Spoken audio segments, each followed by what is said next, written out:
We came from everything is awesome to what the stupid thing I just saw.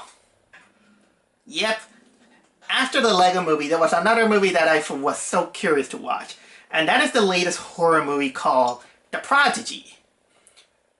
Admittedly, the trailer wasn't that exactly good because it kind of, well, ruins probably what I could say that is the best scare of the film. But still, I think that the plot was either you can tell what it's gonna be, but it's also kind of vague. But basically, the Prodigy, it tells you that it's gonna be one of those scary kid films.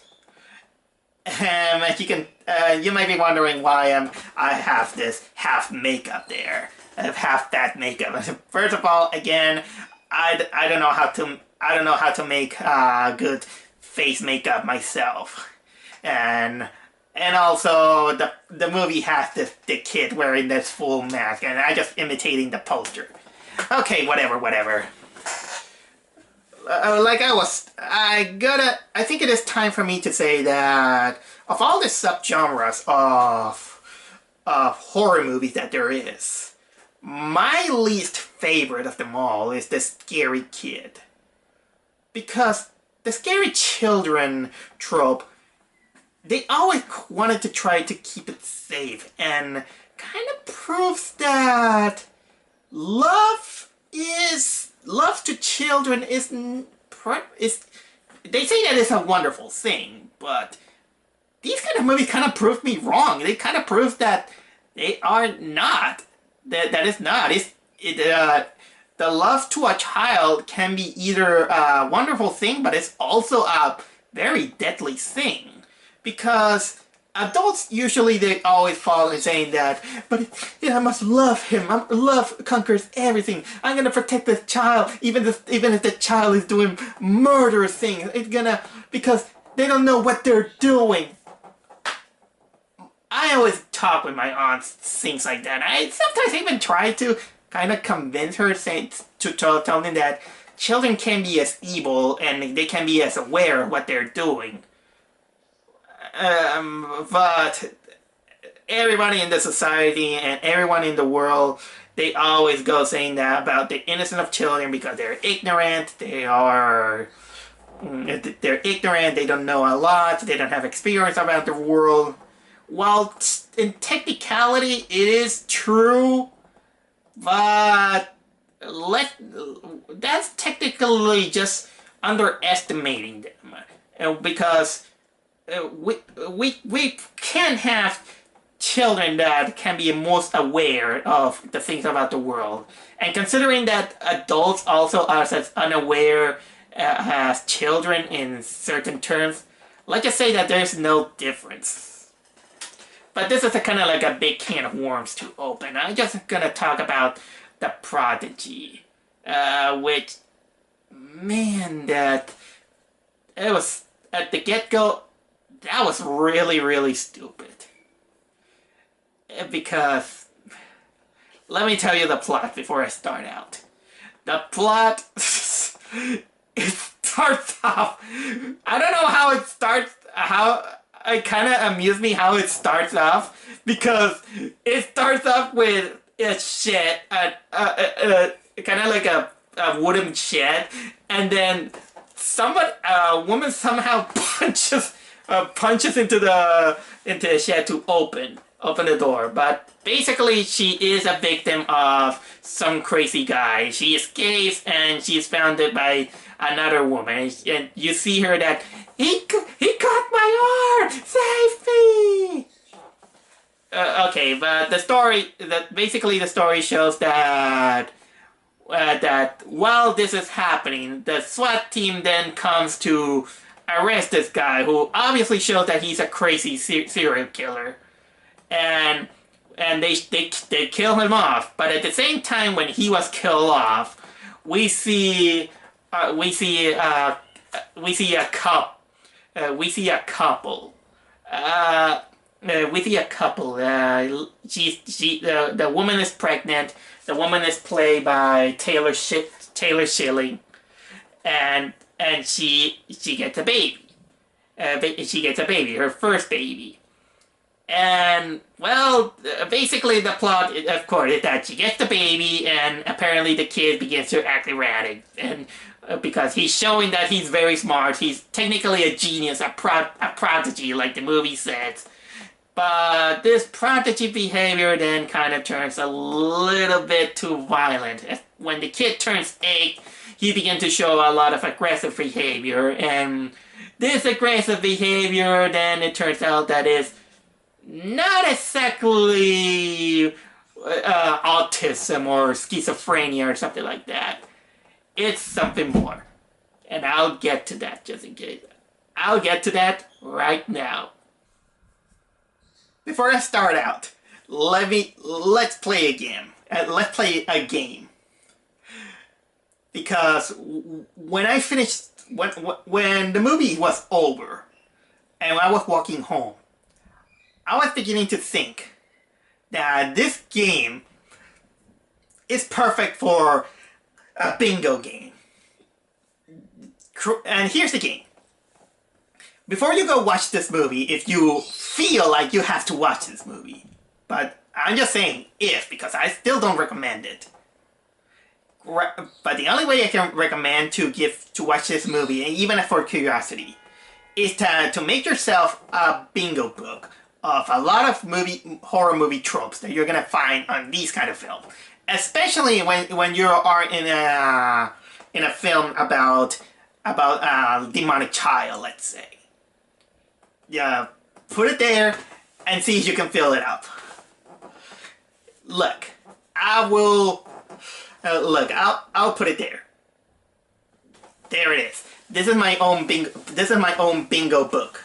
My own bingo card to play when you want to watch The Prodigy. Are you ready? So let's go.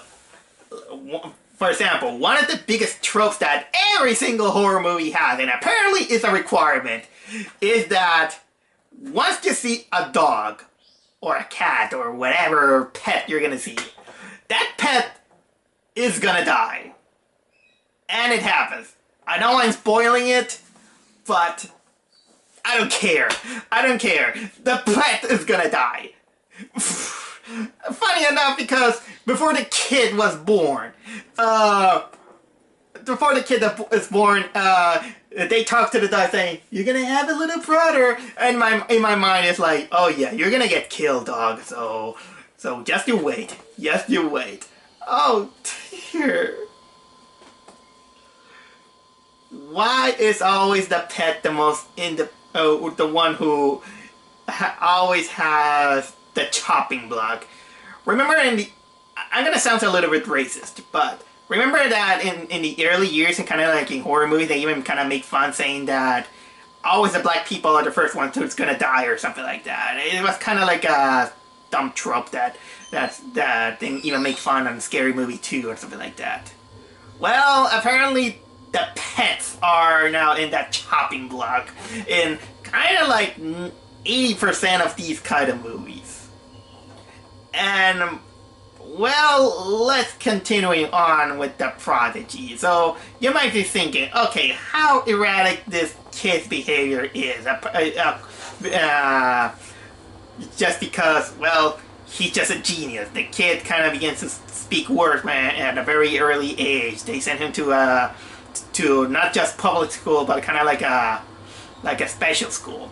Let's say that the kid gets jealous of a group work because he wanted to be with probably the prettiest girl. So he just grabbed a wrench and he just beats the other kid. And everyone is kind of saying, the kid is sick. The kid is sick. Of course the kid is sick. This kid is sick! And I don't mean sick in the head, it's just sick. Just sick. I always, you know, remember this movie Searching? Searching kind of let you learn that even if parents have their good intention to protect their children, sometimes their love is so big that they can commit even bad stuff. And even worse stuff, and I'll get to that. I'll get to that. Man, now that I think of it, this movie's gonna bring me talking about it a lot. Oh, here comes the stupid part. This is the part where I was like, oh, really? After the kid's kind of like violent behavior, in which not only he just began to act badly, but he just kind of began into talking to into some certain language while sleeping. He sleep talks, and he just said, and apparently he just saying that, oh, it's a good dream or it's a bad dream and all this stuff. Even the kid just say, fuck you, bitch, while sleeping. So she goes to the psychologist. The psychologist even here sees the recording because she recorded the kid while he was sleeping and all this stuff. But then, here's the thing. Remember the serial killer that from the beginning of the movie? Guess what? The kid is a reincarnation of that serial killer. And that's because the soul of that serial killer who was killed at the same time when the kid was born, the soul possessed that kid, and that little by little, this soul is taking over this kid.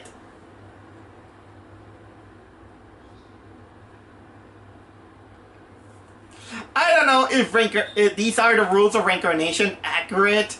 And I'm gonna contemplate about how reincarnation works.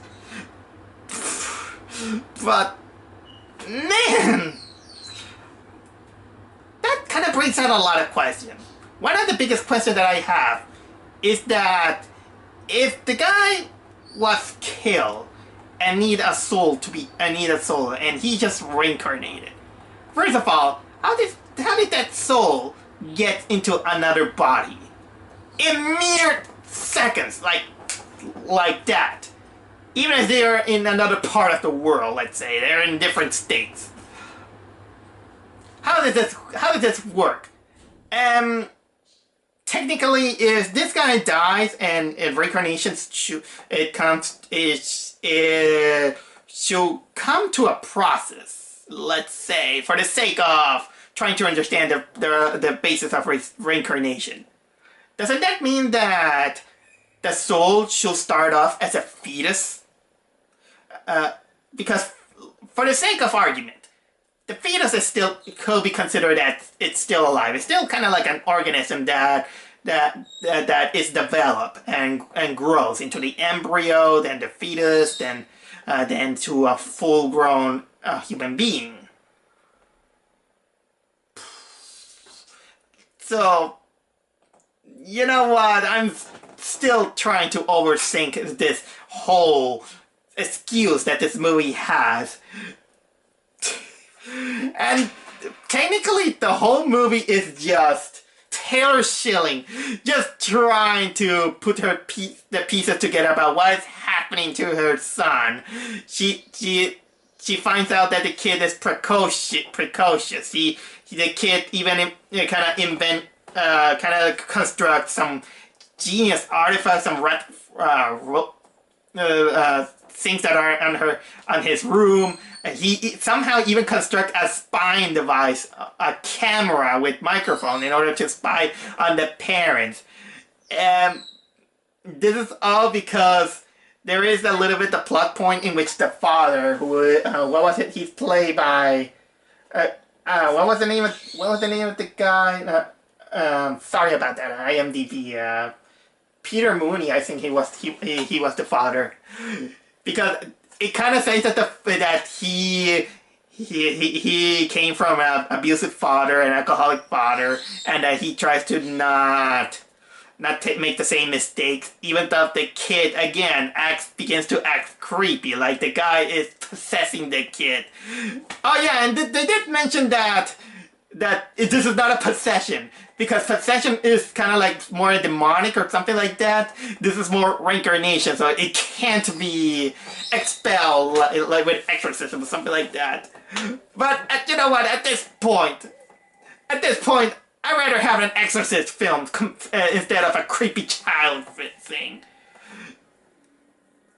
Because this kid begins to taunt his parents, and he taunts the father, saying that I know about my grandfather and all that stuff.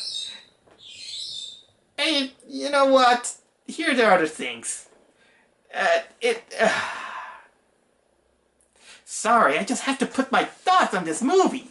So, technically also, while these creepy things happen, we also see, the typical jump scares of the kid kind of showing that he has the face of the old serial killer or something like that. And kind of like a middle-aged guy, and it is shown that he is a guy that comes from that he speaks Hungarian because he came from a Hungarian family, and for a serial killer, he was actually really, really smart, I'll say.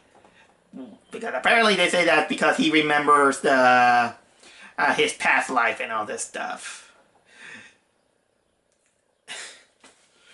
And another thing that this movie, to its credit, keeps up a little bit of the thrill level, is that the kid / the serial killer is always kind of like 2 steps ahead of our main character, because he kind of knows everything and know how to deal with everything, kind of even perfectly. He knows how to manipulate things. But when you think about it, in every demonic children horror movie, they always do that. They are kind of like the manipulative shits that knows how to control adults. And to the movie's credit, at least, they give out a good point.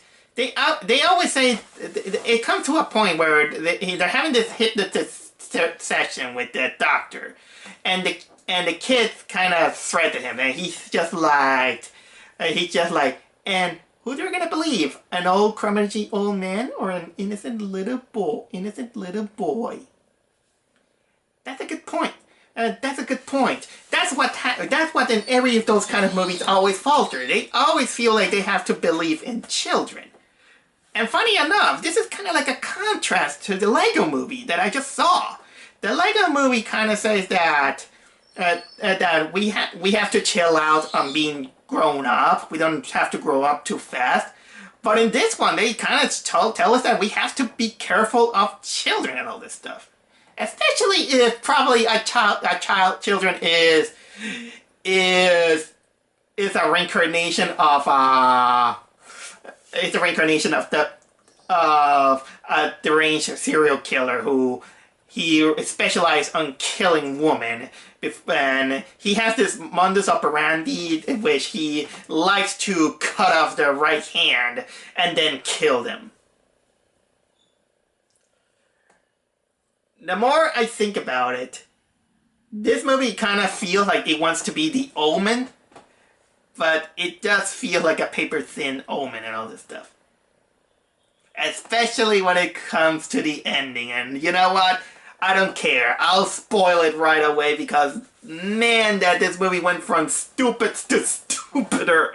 That was... In a way, in order to resist all the badness that this movie has, I just kind of come and saying, you know what, I'll enjoy this film by laughing at the whole stupidity out of it. So, here it goes. After the kid, kills the dog, he also pushed a babysitter on the stairs to make her, no, he didn't push her. He puts a trap in the basement because she stepped on glass and all this stuff. Oh my god, that was cringy. Then he kills the dog, and then shows those violent behavior, and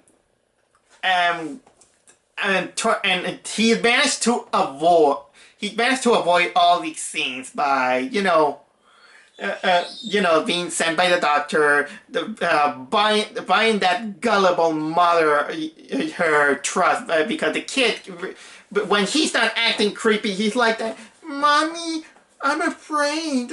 I'm afraid. I know children can act like this, but at this point, it's hard to believe when again, children can be aware of what they're doing sometimes, and when they do, they do. And I think it has come to this point in which we need laws for what happens if children kill off their dog. Because if a children kills off their dog, that's kind of like a sign that they're gonna turn into Cletus, the Spider-Man villain that turns into Carnage. I mean, he started off by killing the dog and pushing his grandmother. All right, enough. Let's go with the ending. The kid, after causing an accident, a car accident in which he was with the father. He was with the father. The father was going to, I don't know, do stuff saying that he's loved and all this stuff, but the kid in his demented schizophrenia, whatever, he grabs a garden, I think it was some garden scissor that which he cuts the seatbelt and stabs the father in order to make him crash. And the father is put into critical condition, and the kid, because he had the seatbelt, he was kind of like fine, and the mother's like, I'm gonna solve everything. And how's she's gonna solve everything to rescue her son because the entity is taking over his son? The solution is really, really inhumanely stupid. Here's the thing.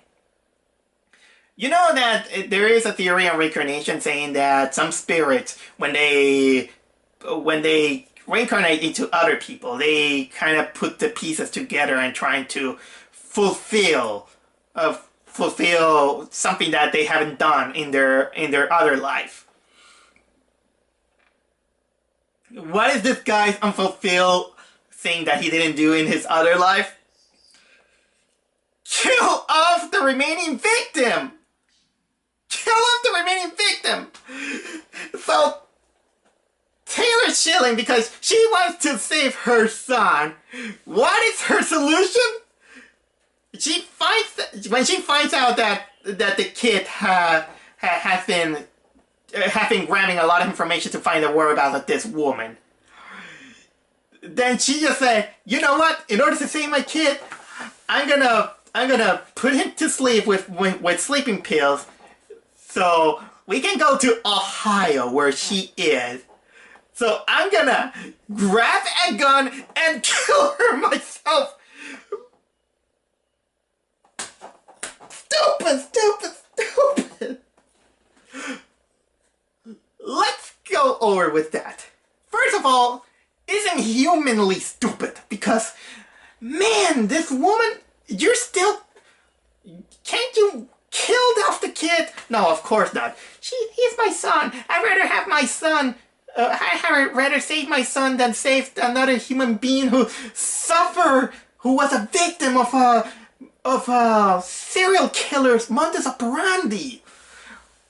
This woman had kind of like enough trauma for her lifetime, and just for your child. I know there's a big dilemma, but still that's kind of selfish and can't find out another way, man. Problem number two.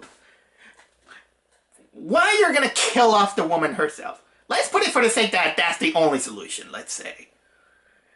The reason for a reincarnation, to come back to fulfill something that it doesn't do. It means that the kid had to do it himself. He's the one who should kill the woman, not her. Imagine what would have happened if she had done it. I would say, hey, I kill off the woman for you. Bitch, I should have done it. I feel so unfulfilled. I wouldn't be surprised if that was the case scenario that would have happened in this movie. But no, the ending is much stupider. So what happened is that she finds the house of the woman, and she's like, sure, come in. It's total stranger that wants to talk to me, even though I say that I want to be secluded from everyone. She's living with a prosthetic arm and all this stuff. And she comes, she's like, oh, do you have a family? Oh, I got children. The youngest one, probably, or the oldest one is in sophomore years and all this stuff. What are you doing? What are you doing? What are you doing? No, I can't. I can't do it. But I can! Yeah, the child comes with knife and everything. He just woke up and he's on his killer persona. And the woman's like, it's you! That's what you say words that I remember what he told me before I escape. And you also have those 2 different color eyes. Oh yeah, that was a plot point that I forgot, that the kid had the same eye colors of the killer, and the killer and he and the boy, they also different. They have 2 eyes with different colors with each. So the kid just grabs the knife and he guts her. He guts that woman, and then he just runs up and Taylor Schilling just runs, and they go to an open field, and she's like, you did it, Miles? Yeah, the kid's name was Miles. Miles, it's fine. It's fine.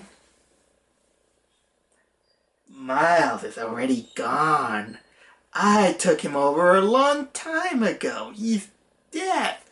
No. No. It can't be. Mommy, what are you doing? No, no. The kid again begins to faint that he's, you know, his childlike innocence.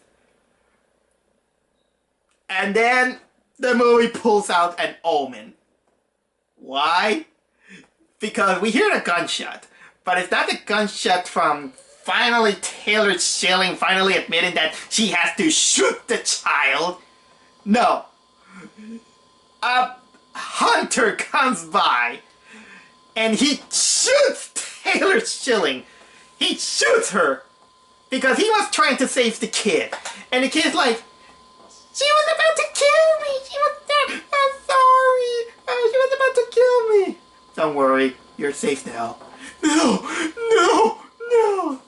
So the kid is adopted by a foster family until the father recovers. And then we got, you know, the final shot in which a kid looks at the mirror and we see the naked, the serial killer who almost during the whole movie he's kind of naked. And then the Prodigy. And now that I think of it, the font of the Prodigy really looks like the font of the Omen.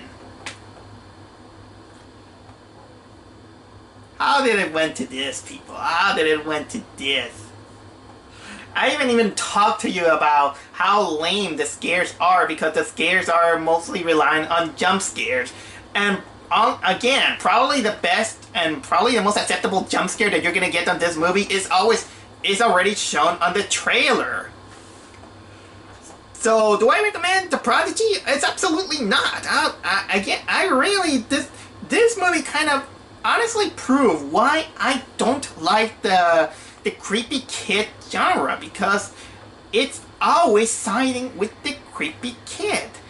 If they make something like saying that, because it's always filled with dumb adults. The adults are kind of really doing really stupid things because they always believe in the innocence of children, which I'm not saying that it's a horrible thing, but give it at least a benefit of the doubt, at least.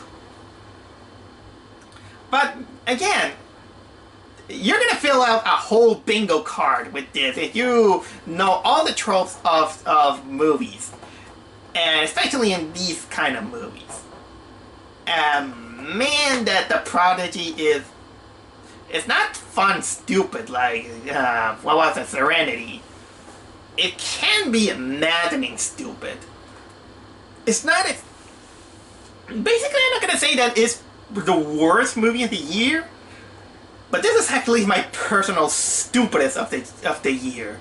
So basically, this it doesn't take a genius to know that this was a bad movie, a bad creepy child film.